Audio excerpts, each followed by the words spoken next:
Les pompiers militaires d'Oiapoque sont en alerte, mais aujourd'hui, ils ne vont pas lutter contre le feu. Les bomberos se préparent à célébrer leur lien avec les pompiers guyanais en défilant à leur côté à l'occasion de la fête de l'indépendance. Le capitaine Lima a pris la tête de la formation, l'épée à la main, face à la tribune officielle. 44 sapeurs-pompiers, arrivés de Guyane le matin même, les précèdent. Un moment historique. Dans la caserne, la coopération entre les soldats du feu des deux rives de l'Oiapoque se concrétise dans cette pièce. La communication avec Saint-Georges se fait par téléphone ou via la radio. En cas d'incident à Oiapoque, on échange avec eux et ils peuvent venir nous aider, que ce soit pour combattre le feu ou aider à l'hôpital. Et nous pouvons faire la même chose de l'autre côté du fleuve. On échange quasiment tous les jours sur WhatsApp. On déclare notre matériel et l'équipe opérationnelle, eux, le font aussi.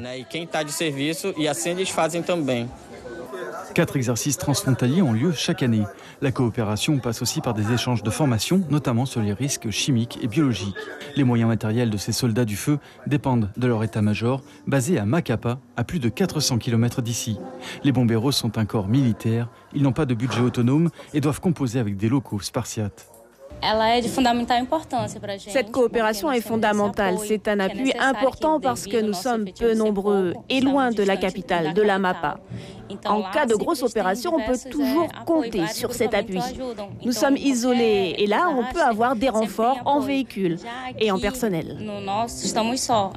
Initié en 2008, le dispositif de coopération entre pompiers français et brésiliens a été officialisé par décret cette année.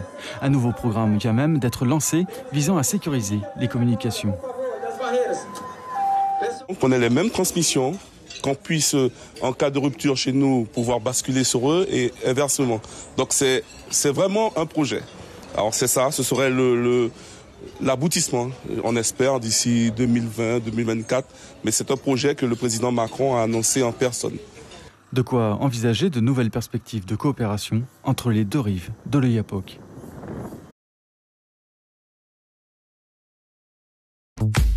Suivez l'info sur Guyane la Première.